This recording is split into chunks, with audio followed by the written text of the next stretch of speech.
everybody. Hi and welcome. My name is Elena. I am from Cambridge, Massachusetts, which is not in California, but I am part of the Justice Education Project, and we are a national coalition of youth leaders working to dismantle systems of incarceration and punishment on a national level. And two of our wonderful, wonderful members, including Neha and Chor, who's currently having Wi-Fi problems. They are from Sacramento. And so I cannot even express to you the excitement in my body and belly to welcome these folks over from Decarcerate Sacramento today. I think I'm just gonna hand over the mic. Thank you all for being here, and thank you all for being flexible and patient as we try to navigate this Zoom reality.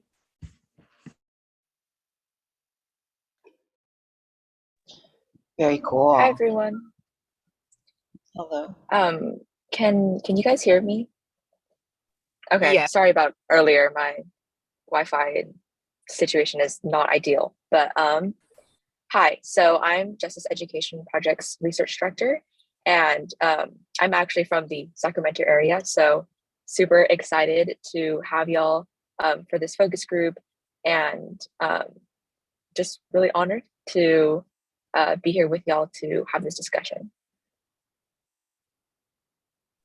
Thank you for having us. Whenever you want us to get started, let us know. Oh, we will pass over the mic. Yes. Oh, very cool. Well, then I'll go real quick. Hi, y'all. My name is Mack.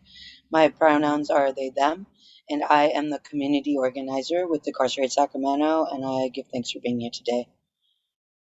Does Jael or Adnan want to do that?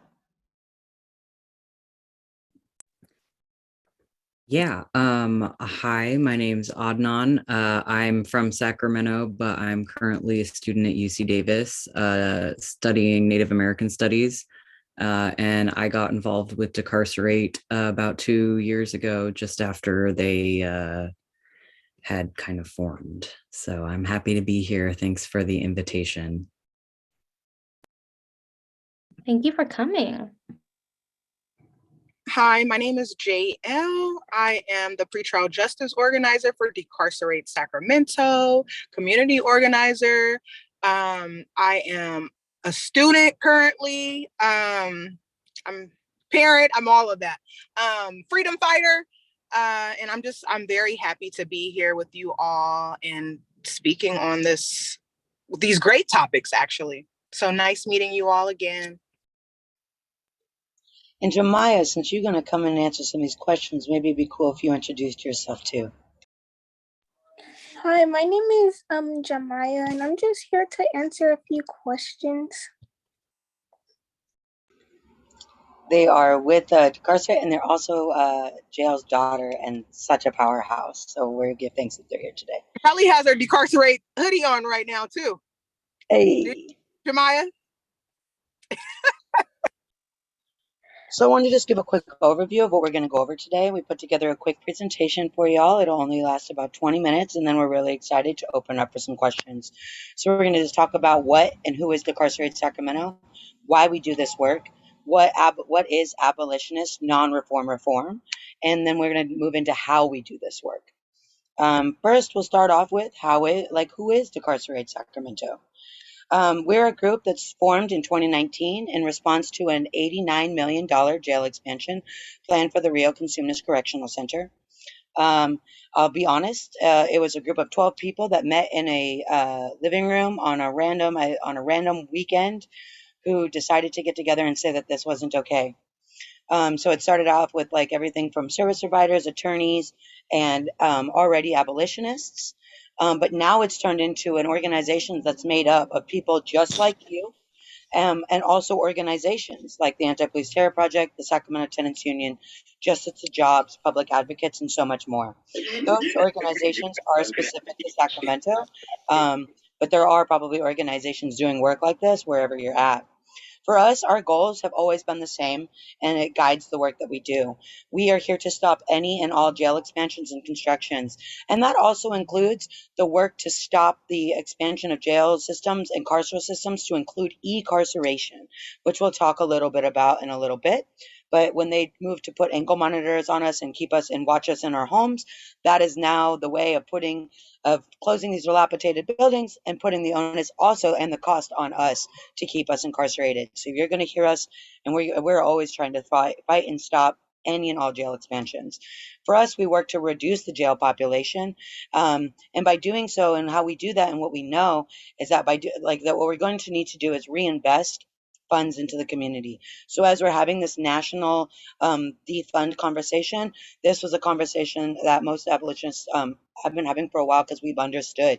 And you'll see later that as law enforcement and courts and cages funding goes up, our funding for things like health services, education, parks, mental health services go down. Something that was really big for us is we recently launched the Sacramento Community Care First Coalition, and are working to shift county funds away from the policing and away from policing and incarceration towards community-based care that prioritizes human needs and well-being. It's also proved with evidence to create safer communities. These things are simple. They're housing, healthcare, food access, water access, education, and employment. And we do this work by centering voices and experiences of those currently and formerly incarcerated, in order to actually address underlying social problems and the punitive justice systems that disenfranchise them. I don't know if you all have heard this term, but it's nothing for us without us. The truth is that these folks are the experts, and they are the closest to understanding the solutions because of the impacts it has had on them. They are the ones who know what they need to solve it. Why we do this work. I can't wait to share with you this, it'll be about 3 or 4 minutes, but they're voices from inside. But why we do this work is simply, we see jails across the nation being used as the largest form of public housing, and they're using it to treat things like poverty, survival crime, mental health, substance use, homelessness, and more. Just to give you some idea of what's going on in a snapshot of our local jail, it reveals horrifying statistics. 82% of our jail is pre-trial, meaning legally innocent, and that folks have been there for years. This speaks to clogged courtrooms, clogged jails. This speaks to DAs demanding, not willing to go down for lesser sentencing. And the truth is that many people actually never see a courtroom a day in their life. They actually end up pleading out because of how long they live in these facilities. They just want to get out, whether they're innocent or not. We had something called the Mays Consent Decree, which is like what was talked about earlier, how we formed. The county was under a lawsuit that, and just to give you an example of the culture going on inside of the jail, Lorenzo Mays is the name on the lawsuit. He was left in his cell for 8 years, pre-trial, continuously deemed incompetent for trial. And somebody actually took it upon themselves to cover up the windows in his cell and black them out, so that by the time this lawsuit went through, he was covered in boils from lack of vitamin D deficiency. 62% of our population inside of our jail suffers from mental health crisis, and half of that number suffers from severe mental health crisis. 50% of misdemeanors book into the jail are unhoused. This all again speaks to the use of this facility to treat poverty, survival crime, mental health, substance use, homelessness, and more. 57% of our entire jail population is in and out in less than 3 days. I'm giving you all this information, but I'm going to share this slide, I promise, or these slides with you, I promise. So for us, we're wondering why they're booked in the first place. We obviously see that there is no addressing to the root of what all of this is, of what is causing all of this, but instead it's just a space to put people. Another one is 37% of our population is Black, even though they only account for 11% of Sacramento's county population, which speaks to the deep-rooted racism found within carceral systems. And that, again, is why we do this work. I'm going to share with you a quick sound clip. It's 4 minutes, and it is, again, of folks from inside the jail. You're targeted. There was a segment on the news that we had watched in here maybe about a month ago. They had the police chief, Daniel Hahn. He had spoken, said if you're African American in Sacramento County, you're 5 times more likely to be stopped. So we're 9% in the county, but make up almost half in the jail. The inmates are being exploited. You know, there was an article in the newspaper maybe 2 months ago about the Scott Jones himself stealing from the inmate welfare fund. Right. So not only are we being used, we're being stolen from too. I've had quite a few times, and the longest time I've been down is almost a county year, which I did 8 months of it. But I have probably about 20, 30 times under my belt. Probably like 20, 30 times, just due to homelessness and things that coming from homelessness. I get arrested a lot. I've been in jail quite a bit, usually in 3 month to 6 month increments, but a lot, like at least 20 times. Because I mean, like, I never really had anything like offered to me, or just I don't, what I'm saying. I just, like I said, when I'm out there, I'm on survival mode, trying to figure out where I'm going to sleep, where my next meal is going to be. Like I said, when I came in here, my trailer got towed and it had everything I owned in my life. You know what I'm saying? So when I get out, I have a pair of pants, a shirt, and a hat. You know what I'm saying? So. But this jail is just they treat you like you're an animal, like you're nothing, like you're. Yeah. I'm really anxious about. I've been here for 3.5 years. I've never been isolated from society for that long, and returning back to normal life is really nerve-wracking. To be able to participate in rehabilitation services. They say that since we're federal inmates that we don't need those services because we're not returning to society anytime soon. Well, F that, you know what? Because I'm trying to get back into society. I have kids, you know. I want to be a productive member of society. I've been really trying to rehabilitate myself since I've been incarcerated, and they're not making it any freaking easier. I never had no access to programs or anything, and especially in this facility, there's no programs or nothing either. There's psychological evaluations. Only thing they ask you, are you hearing things, are you hearing voices, and do you want to kill yourself?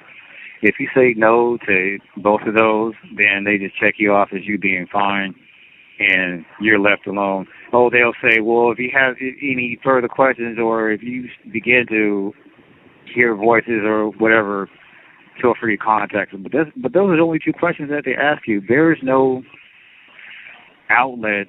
I mean, they let us watch TV.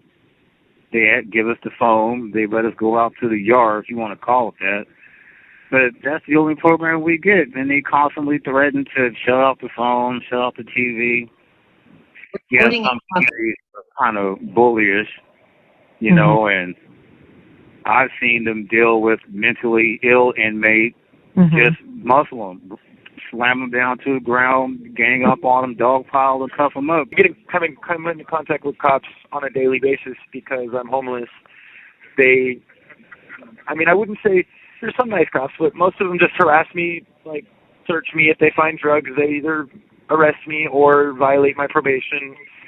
I get pulled over a lot because my cars are unregistered because I don't have the money to register them, or I don't just have ID to register them. Or I was in an abusive biological parent relationship. Then I went to foster care and found that there was a lot of abusive children and or staff in the foster care systems. So I would just run and try to take care of myself. And then from that's where my incarceration /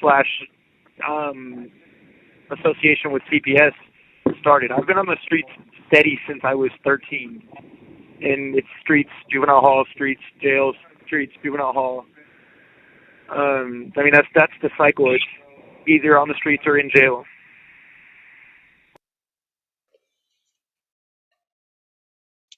For context, I wanted to show you Sacramento County's sheriff's budget in comparison to things like human assistance, health and human services, and regional parks. As we listen to those voices who told us that they have nothing and then are criminalized for having nothing, we have to begin to wonder why we have nothing. I will let you know that we had done some research, and that had we not got involved and begun to advocate here in our community for something different, that the sheriff's department was projected to have 50% of our general fund by 2025.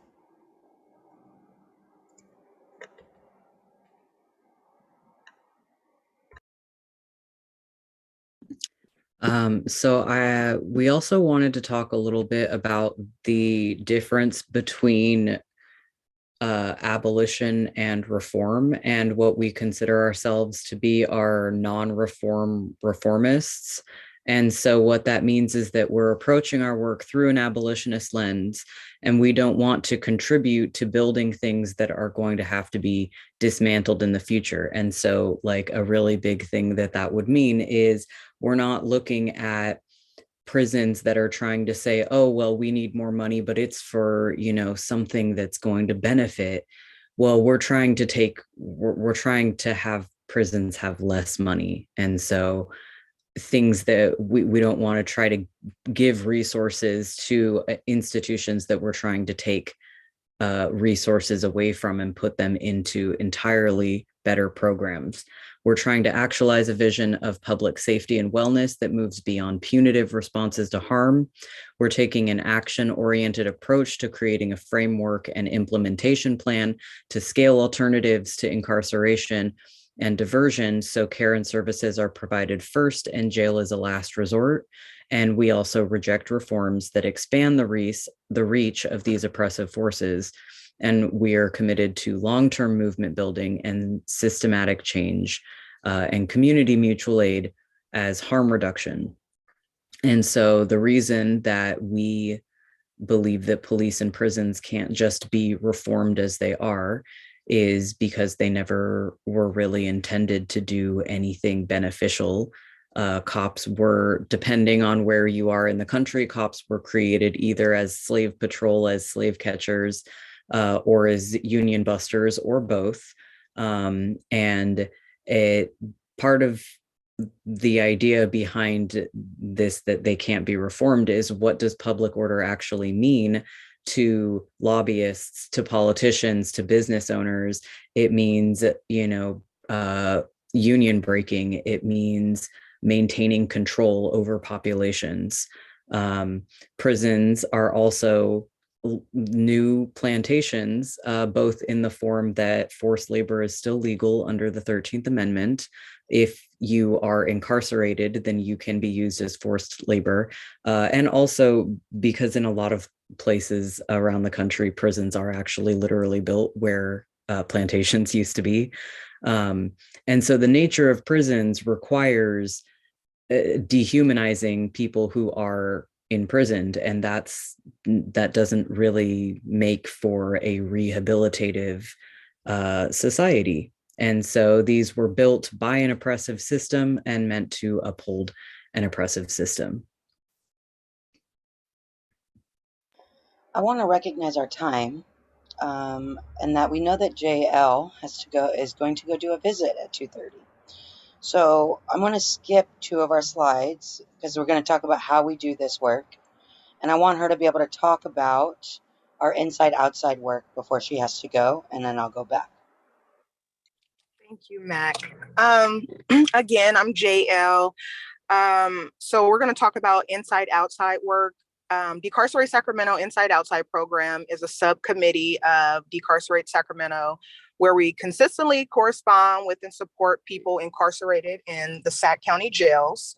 And this is a subcommittee that I'm so proud to be a part of. Like I can't even stress how important this group is. This program was launched by Black women incarcerated and formerly incarcerated in Sacramento Main Jail, who reached out to DS during the first jail fight to talk about conditions and connect to others inside who were either doing advocacy work, needing an outside advocate, or both. We started as an in-person visiting program, and when COVID-19 hit, of course, that kind of put a halt to a lot of things. We transitioned to communicating virtually. And at this time, it is entirely up to the individuals whether they are comfortable with in-person visits or prefer to wait. And we're working on revamping this program as far as being able to go and visit people on the actually at the jail, because I feel like that brings people smiles. Everybody can't get a visit. There are people that are, housed here that are from a different state, so their families can't come visit. Inside Outside initiates correspondence with people who have expressed interest in DS, either because they have written to us directly or because they were referred by someone else who we work with. Inside Outside volunteers communicate primarily through mail using our PO box. But now we have launched a program, which again, I'm so proud of this too, but we now have a hotline that people can call as of July 1st. They can call and let us know about conditions in the jail. They can call and let us know if they need books, because we offer them free books. We have someone who has been donating books to the folks on the inside for a while now. So we're happy to be able to do that. They're able to call us and, talk about whatever it is or whatever they need. And if we're able to connect them to different services, we do that. We have folks who call us, in emergency situations, as far as like medical emergencies, where if we're able to help, and even if we're not, we're going to, direct them to the people who can. We have a couple of, connections with the PLO office, which is the folks who, like Mack was saying about that lawsuit with the jail. So those are the folks that handle that. And they have been, amazing with people who have medical conditions on the inside and are not being treated. So they help us with that. We send emails, we send cards.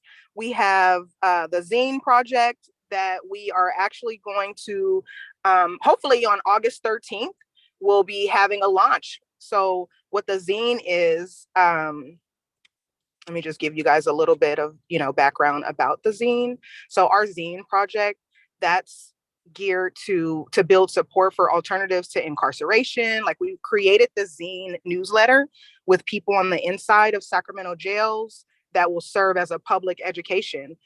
They have sent us like writings, personal stories, jail condition issues. We even get like what they call kites, where they are like complaining about, what the problems that they're having inside of the jail, whether it's with the correctional officers, the conditions in there or whatever. Like, they're sending their personal stories, poetry, artwork, doodles, everything. It is so dope. And I can't wait. Hopefully we'll get a chance to get you guys involved on August 13th. And then I just would like to say one more thing about Inside Outside. So what we've been getting a lot of folks who are having problems reaching their lawyers, going to court, as Mack, said. So what we've been doing, and this is what I know for sure, like, we have so much love at Decarcerate Sacramento, where my husband, for example, he has been incarcerated for the last 3 years, and these folks here have been going above and beyond. They've helped me contact my husband's lawyer to get him to actually do some work. And so in certain instances, we do, do that for, the people that we are connected with. I'm a part of participatory defense. Right now it's stopped, but we're going to pick that back up. Basically, loved ones could, come into these meetings and we could talk about different strategies to get lawyers to, do their job, or just, things of that nature, help them with their case. We can't give them, defense information or, because we're not lawyers, but that is just something that Inside Outside is a part of. And then our next slide, I believe, is what you can do. And so everybody on this call can do something. You don't have to spend any money to be an advocate, to help, our folks on the inside. I would say, try to learn more about people on the inside. Try to learn more about the politics, educate yourself. I think that that's like the number one thing. Educate yourself on these issues, because they're not only the folks on the inside's issues, they're all of our issues. And if you'd like to learn more, I would say get with us. You can drop your email addresses, or we can give you all our email address. If someone could drop it in the chat, let us know if you'd like to volunteer or if you know somebody that needs help. Thank you so much for sharing that idea of inside outside work. I also love like using the chat as a place to like connect and share information and share resources. Mack, did you want to move into like a Q&A? Yeah. No, we still have a couple more. We just had to let Jael go because she's going to go visit inside of the jail.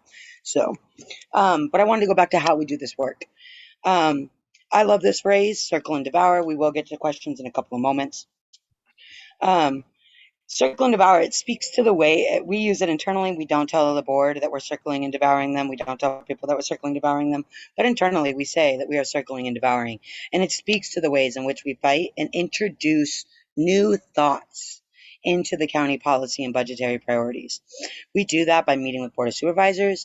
We do that by meeting with different county department heads. So like heads of public health, heads of jails, heads of things.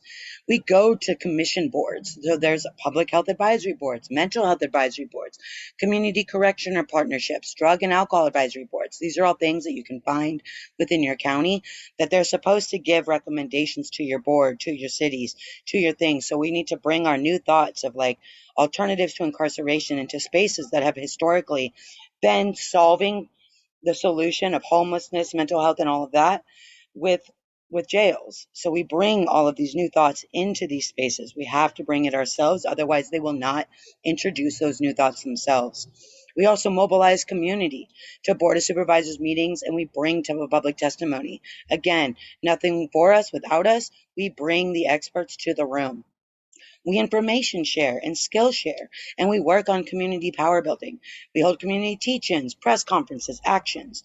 We educate each other, and together bring a new narrative and understanding of the causes and the solution.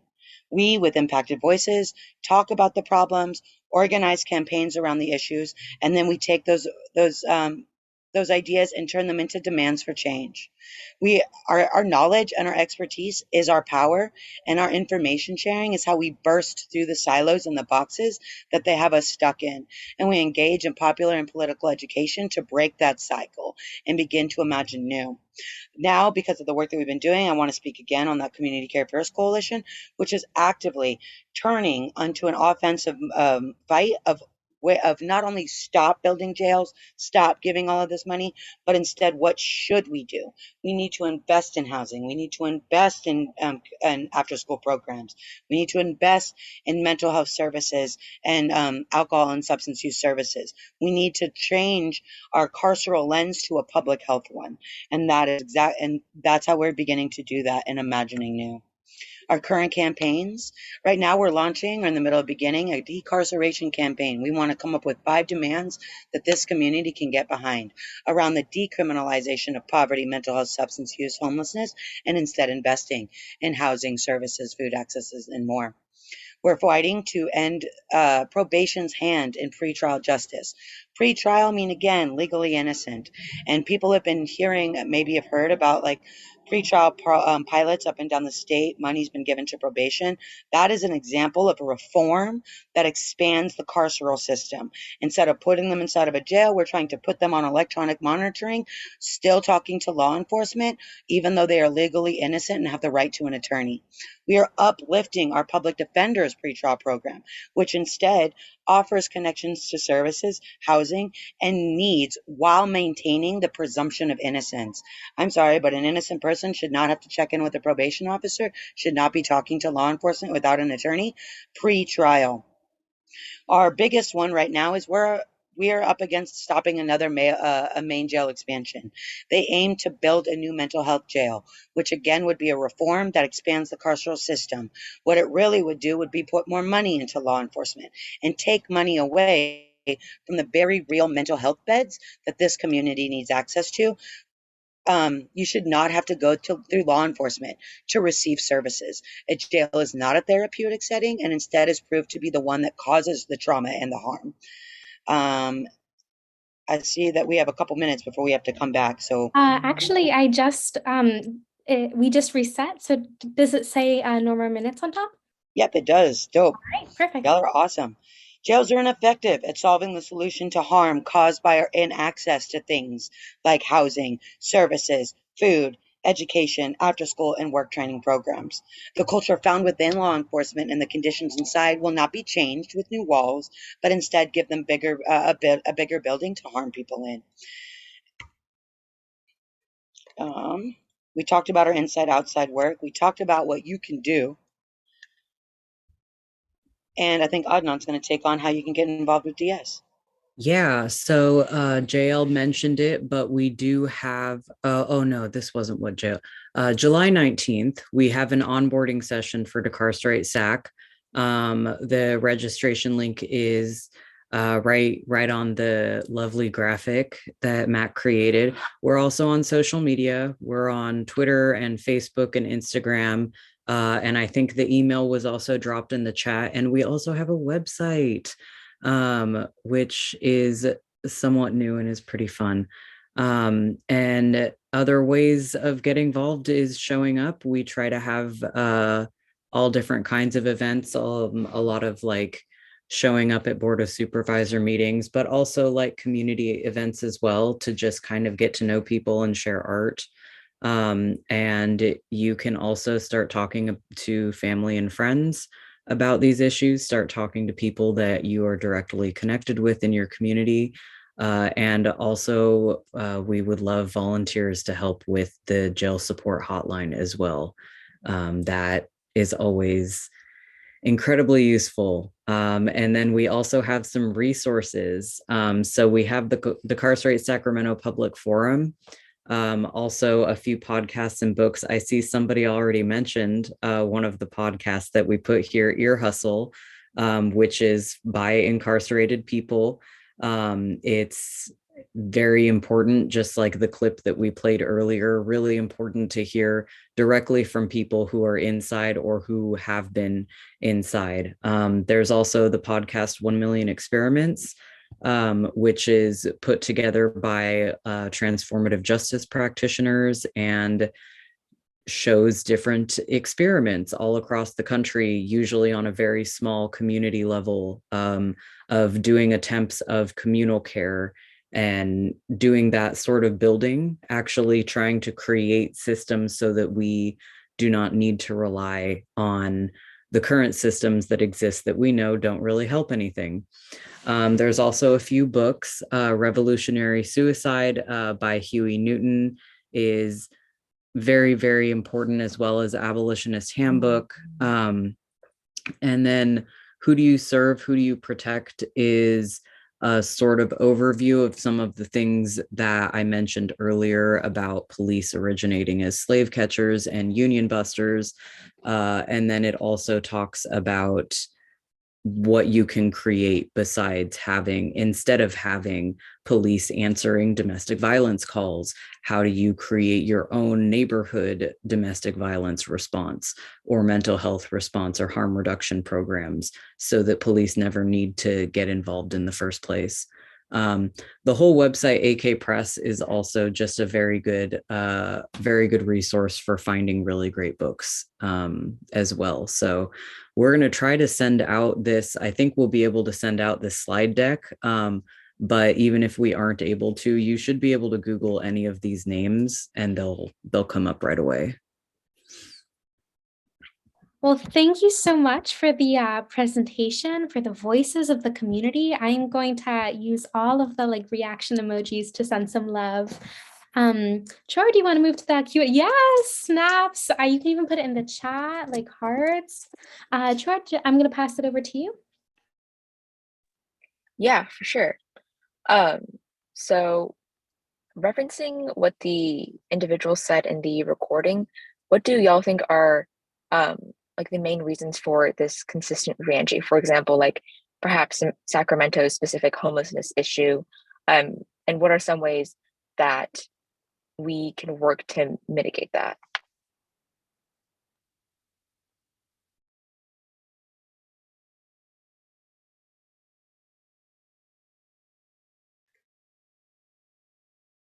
I'll take that one.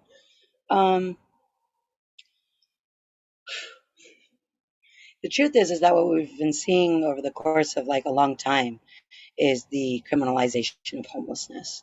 And so when we talk about how to mitigate, it's kind of hard when the solution is housing.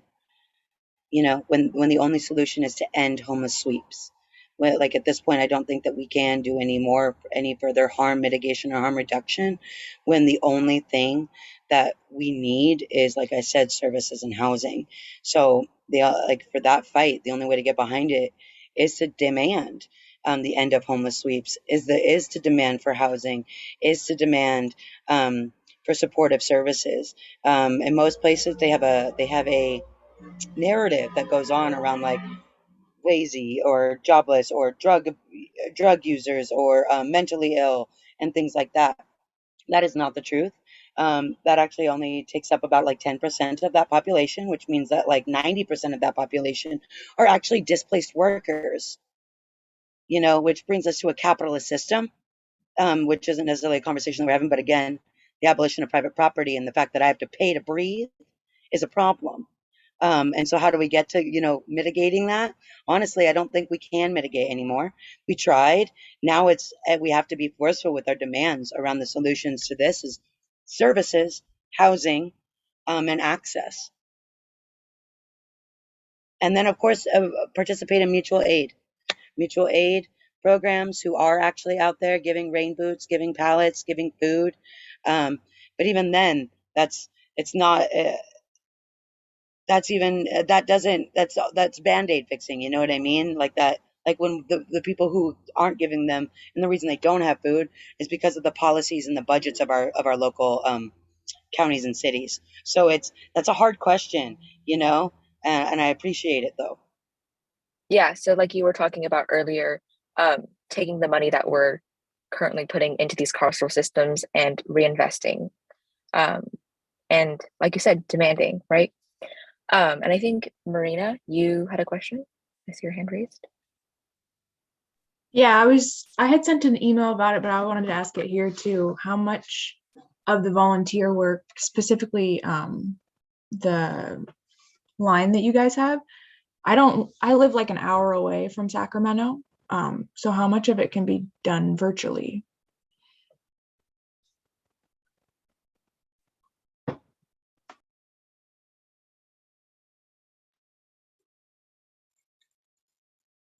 I can take that one on too, if nobody else wants to. Well, living an hour away, I want to say that you're experiencing some of the stuff that we're experiencing where you're at. So the work to possibly support any efforts to organize folks in your community to be having these conversations is definitely dope. Virtually for us, we are trying to maintain a certain level of virtual presence, even though the world is acting like COVID's going away. So a lot of our forums, a lot of our information sharing is happening online, which means that it's just a share. Even our meetings right now are still virtual, and I think that we'll keep a virtual option. So it's a matter of also stating your needs. Like that's what we're here to do. And if you were interested in joining Decarcerate or being involved, all you have to do is let us know, like, hey, I would need virtual options. And I know that we would center accessibility to be a part of that. I think finding out what's happening in your area is probably going to be the best efforts, on how to support, because even one of the questions that we might get to would be, how do we support the building of decarceration campaigns and groups around the nation? And that's why I think tapping in with Decarcerate and us figuring out what's going on in your community and how to plug in and how to begin to work with, so that way we are moving as one is probably the best way to go about it. But otherwise, like I said, we do try to keep that accessibility option virtual, simply because we recognize distance and we recognize that COVID is still very prevalent in many people's lives.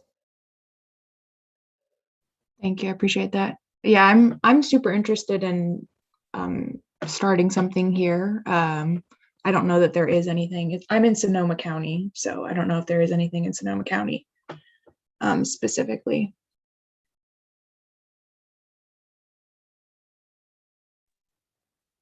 Yeah, thank you so much for that. So if anyone is interested, I believe the website is in the chat and there's a sign up or getting involved action button that you can click on the website. So Valet? I think you have a question. Oh, okay. I can read your question out in chat. So she said that she can't turn on her mic, but within prisons, have you seen and heard of cases of abuse perpetuated by guards? And if so, how do you recommend we both, as individuals and as a system, can stop this abuse when so many of the staff within prisons are afraid of retaliation for reporting this abuse?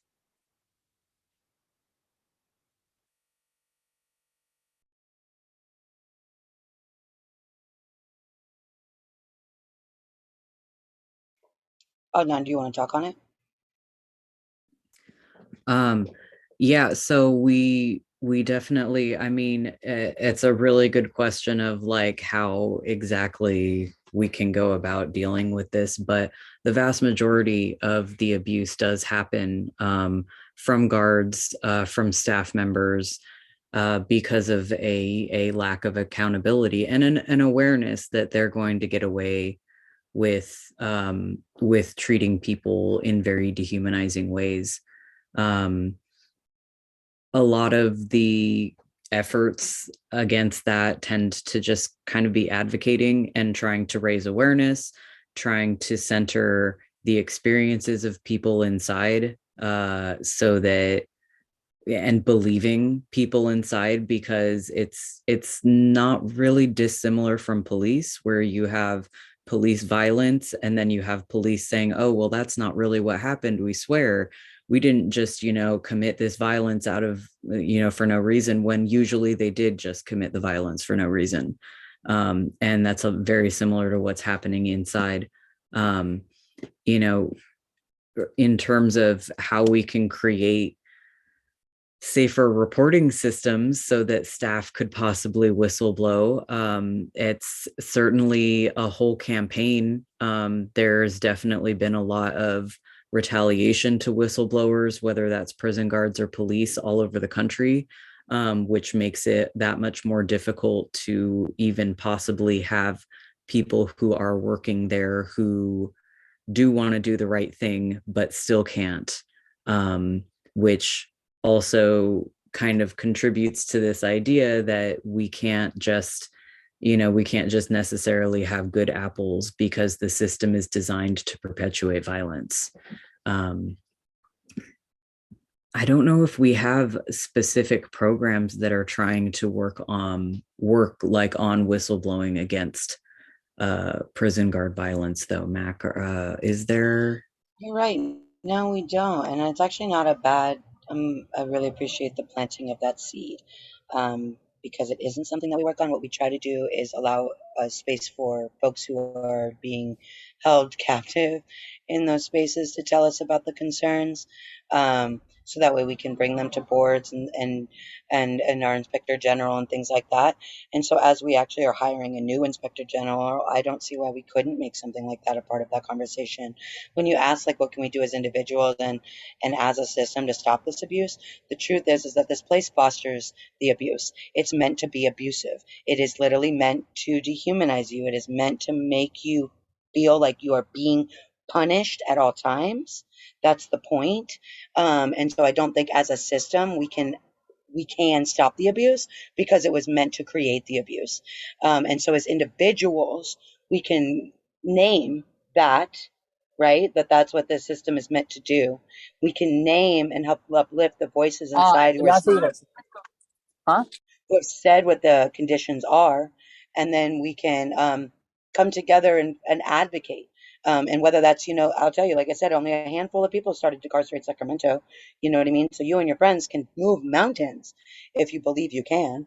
And so I encourage that. I encourage finding ways to hear about the conditions from the experts, which are the folks inside, and then bringing those testimonies to the places that need to hear them, that are making the decisions about that happening to them every single day, as well as educating your community, right? That's what we mean by circle and devour. Not only are you introducing the new thought into these spaces, but then you're power building and you're educating your community.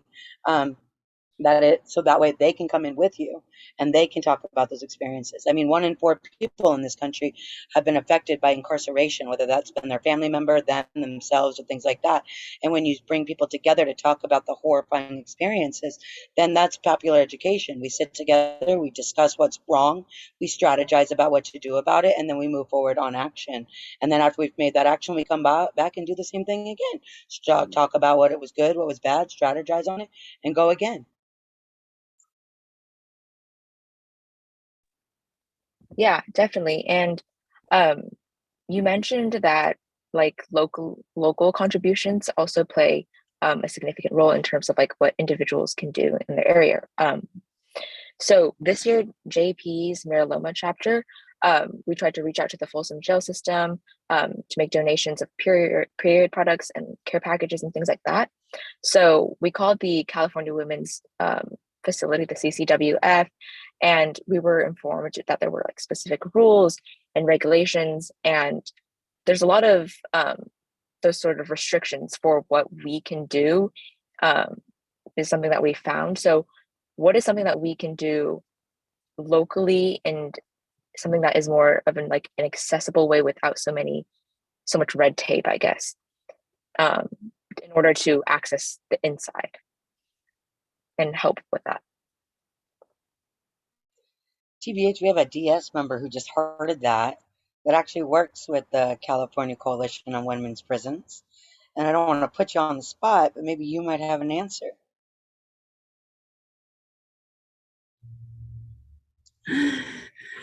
Oh, it's such a good question. And I just love, hi, everyone. I'm Courtney. This presentation has been great. Thanks for hosting it and being part of it. We really saw like how absurd and horrible this dynamic of red tape was throughout the pandemic, right? Because you had like companies, like official companies or organizations being like, we want to donate all the things that people don't have, N95 masks, soap, hand sanitizer, and running into all these issues where they could not get those supplies directly in. And so the short answer, I guess, it does depend on like the type of institution, but generally you just have to get creative. It likely won't be possible at any institution in California to like massively send supplies in, but you can offer other types of services like we've done through this hotline and like mailing information into people that they need. We've done things like brought a doctor down to the jail to visit a pregnant woman who wasn't getting any information about her pregnancy or body or just what to expect, exercises she could be doing in her tiny cell. And that was just through like glass and a recorded phone line. So you do have to get creative, but a good starting point, if you're trying to get off the ground and support, for instance, women in the Folsom facility here, you could try to host like a letter writing event. But I just want you to not feel disempowered about the mass supplies, because across the board, people were running into just no way to be able to do that. Yeah, we ended up donating to Bonafide, which was more of a national organization that worked with like helping people when they got out of the system and to ensure that they wouldn't re-enter. But it's nice to know that we weren't alone in all of that red tape and administrative stuff. And also in terms of connecting with people in the inside, what would you say are some of the best methods to do that?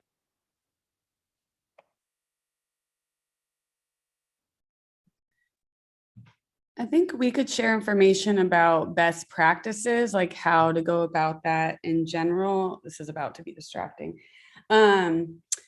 And then again, depending on the institution, like with Sac County Jail, you can actually just go down to the jail and see a list of anyone incarcerated there at any given time. So we have literally like taken photos of that list and then done like a mass mailing campaign. And you don't end up like regularly corresponding with everybody, but you pick up some people through that process who are interested politically or just have certain like advocacy needs they'd like support with. I don't know, I hope we can, I hella think people should organize locally. And if we can be helpful offline and just some of the how-tos for y'all to do your own things, I think we should totally do that. And I would love for Jemiah to answer any question. Hi, Jemiah, I thought you were going to be in a visit. And Adnan's Uplifting Black and Pink, Hi. which has a whole database of people who want pen pals. Folks, do we have time for like 2 or 3 more questions? Does that sound good? I'm here as long as y'all are, just so you know. Amazing. Okay. Well, I know. Okay, so at JP, we talk a lot about like a culture of punishment and what that means. And I remember hearing somebody say that like our prison systems are a mirror of how we often approach relationships, a focus on punishment. I think about, you know, my life and my relationships, and when I get upset, when I feel harmed by somebody, my response is to like give them the silent treatment or to do this or to do that. And it's too often that like my default is to like punish them or to think about punishment. So, and this is a thick question, but I just have to ask, like, how, and everybody in the chat or all of our participants are welcome to think about it and share their experience, but how do we decarcerate our relationships too?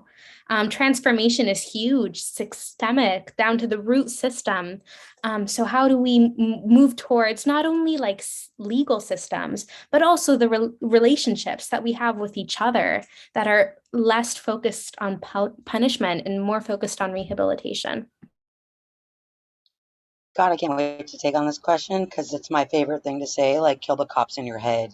And the truth is it's a restorative and transformative process, y'all. And at the root of restorative and transformative processes and like what they have not taught us to do is be able to like affirmatively speak on your needs, wants, boundaries, let alone how to find out what those are, and how to actively listen and respect each other's needs, wants, and boundaries. And so restorative and transformative process actually begins with, I think, the foundation of like love without disposability, love without punishment, but also centers harm in a way that allows for each other to hear it in a way that isn't attacking. You know, like even if my friend was rude to me, I should be able to tell my friend you were rude to me and us have a conversation about it without you getting defensive. I should be able to actively be able to speak these things, and you should be, or I'm sorry, affirmatively speak these things, and you should be able to actively hear these things. And I believe that those are at the root of what it is that we're trying to solve. The active, like I said, the active listening and the affirmatively speaking, but we also need to foster spaces that allow for that and allow for that in a way that isn't attacking, isn't a way that isn't, or even me feeling like I have to scream my needs.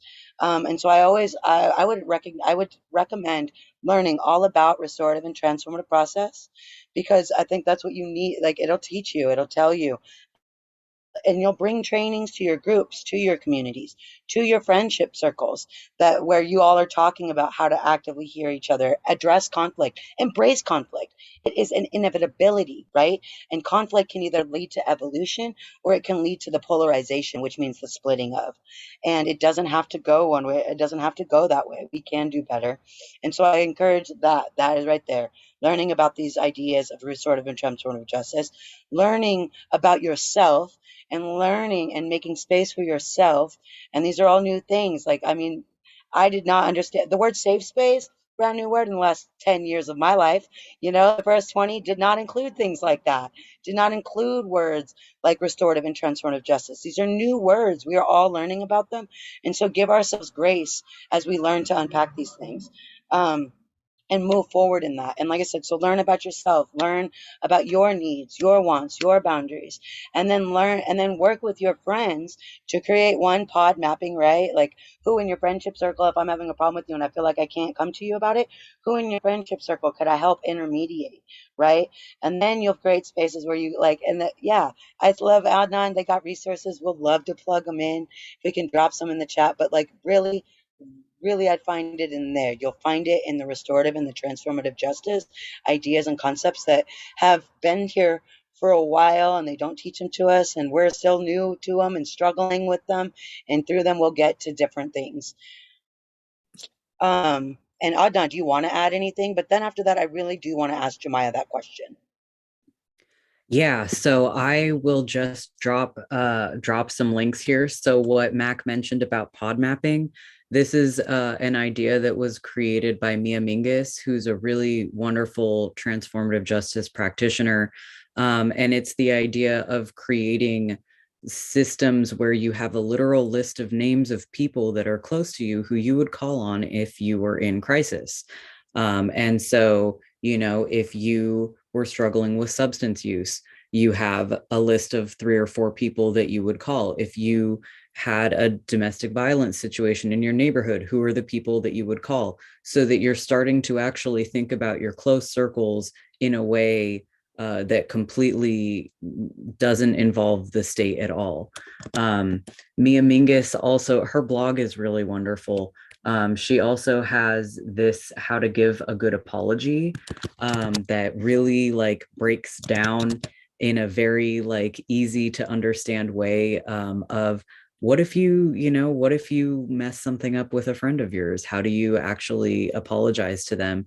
It seems incredibly simple and basic, but it's kind of at the foundation of how do we actually change the relationships that we have and our own relationship with being accountable when we mess up so that we don't need these state systems to intervene when people mess up, because that's a thing that humans do. Like we make mistakes, we do things wrong.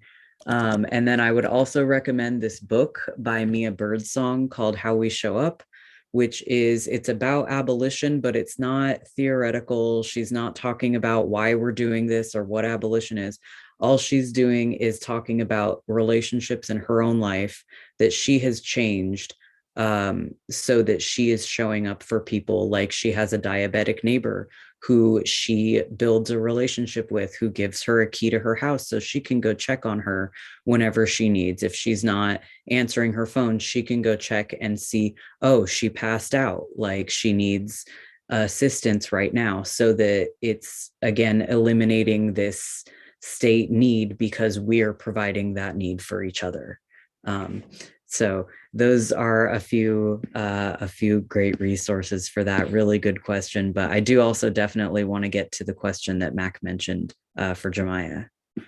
Yeah, which I'll ask you, Jemiah, because like I think the truth is like, yeah, we want your expertise, and thank you for bringing it to us today, because I think this place does kind of want to understand, what is the impact of incarceration on families, and you as somebody who is a support system for your family, like how has this been for you? And yeah, I'm gonna let you go on, okay? It's kind of weird, like you like get to hug or like talk to your loved one every day, to like only being able to like talk to them on the phone or like visit them and talk to them behind a glass. And my daddy used to take me to school every day, but now I have to walk to school because my mom has to work. And it's like it's really different.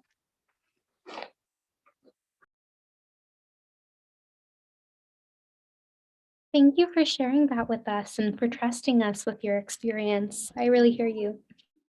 I want to name real quick. I saw something in the chat, but I saw somebody email me or message me saying that our Bitly link for a JS orientation didn't work. And so I'll troubleshoot that on the back end and make sure I send it to the organizers so that we can disseminate it amongst y'all. It worked for me. I think maybe try, it's case sensitive. Bitly's are case sensitive, so meaning you have to capitalize. I also totally want to uplift what Henderson just wrote in the chat, that addressing problems on a case-by-case basis, recognizing that there is like inherent fault in a one-size-fits-all system that doesn't, because it's not equity, right? And I think what I'm hearing is a focus on equity and transformation. And I know I want to do one last call for questions, just because I know I want to be respectful of everybody's time. And then I know that I have another question for y'all. I hear the word transformation and I'm like, systems change, very, very, very big change. And when I think about the organizations or the groups that can accomplish such a monumental shift in a system, I think to myself, oh my gosh, they must have to have a bunch of resources and so much capacity to change a system. And, even us at JEP, I mean, we don't have an institution behind us. We are like in the weeds. Sometimes we just have to think about like, can we even like afford to pay for Zoom premium right now so that we can have like a webinar that goes longer than 40 minutes. Like it's hard. So I would say like, do we need to have all of these resources and all of this capacity to alter a system? And how can we as individuals, as organizers, incorporate transformation into our daily lives, like the little acts of transformation?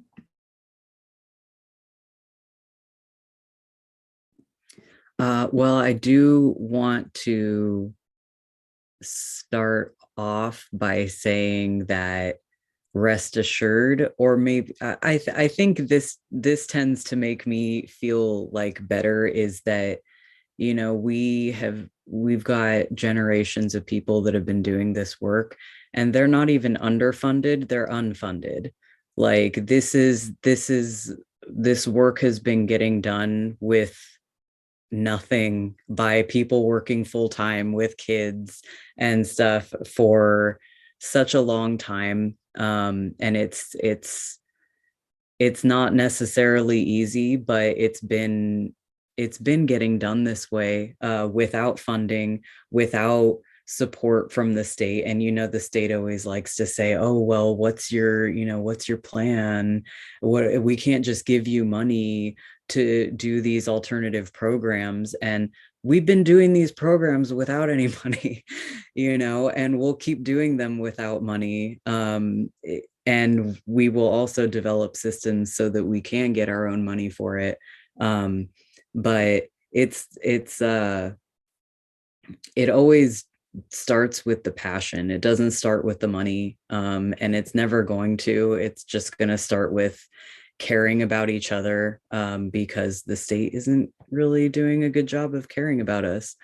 So that's what I would contribute. I don't know if anyone else wants to say something to that question. I think I'll just quickly add that you hit on the spot on the head. Like, we've been doing this work without funding. I mean, we stopped our first jail expansion for free. We didn't have any money, but we did pay for things, right, out of our own pocket. Like, we got stickers made, and I think that we like made our own banner, which meant I had to go to the thrift store and get the sheet. We made a video, which meant that we together we had to crowdsource the money to pay the videographer to cut it up. But like what we brought with us was like the passion and the expertise and the stories and the truth. What we've been doing this whole time is holding up a mirror of like everything you're going to do to try to solve these problems doesn't work. And that's all free, and it has taken dedication and how many countless hours of free labor. And that's why like I'm trying to encourage more community building and more ways of like taking this information and putting it in a way that moves outward, because then you'll find people who want to get involved, because the truth is it's many hands make light work, and they are not fitting to pay us to do this work, y'all. It is antithetical to the existence of their systems, and they're not going to pay us to do it. But the more work that we do and the more people that we find with like minds, then what we begin to do is participate in cooperative economics, where like our community will donate to a fundraiser that we put up around Christmas that'll help put money on people's books for Christmas, and things like that. So we find the things that we need, and also through the relationship building. I mean, I think somebody had a printer as we began to find somebody, so we find those little things. People have skills, people have access, and the more we build with each other, the more we find the little pockets of things that we need. And so don't give up. Don't be like, we can't do this because we ain't got no money. We didn't have any money. We didn't do it. We just walked in being like, this is fucked up. And we're not going to stop saying that. Well, then on that note, I think I want to take some time to celebrate our friends at Decarcerate Sac for all the work that they're doing, and also like this energy that we're building off of grassroots organizations who don't have all of these resources or all of this funding, but have a genuine passion to serving their community and to have like the courage to just imagine like a system that could serve us better. I'm going to send some serious love to that. Absolutely. Yeah, I just want to encourage you all the time, y'all. Like the introduction of that new qualitative information. All you need is to bring the idea. You don't need hundreds of dollars, thousands of dollars, millions of dollars behind you. Just your conviction, your passion, and that new idea that otherwise wouldn't be found in these spaces is what makes those changes. Amazing. And then again, thank you all for coming. I think I'm gonna pop the website in the chat one more time. 1 second. Decarcerate Sacramento. And then you can learn about us, Justice Education Project, at our website, justiceeducationproject.org. Thank you everybody for coming, and thank you to our amazing friends, our partners, and these amazing panelists for sharing their experiences with us. Thank you, everybody. Thank you. Thank you. Bye, folks. Thank you so much. Thank you. Yeah, thank y'all. All right. And anytime to come and do it again, anytime to like deep dive. Like I love this restorative justice conversation that began when you were being like, how do we do this within our relationships? Like Adnan is dope, and like anything to deep dive, like taking deep dives to getting into those weeds. We love to do it. Anything we can do to support. Amazing. Well, then I'm looking forward to continuing the partnership and the work. So much love. Bye. Peace, y'all.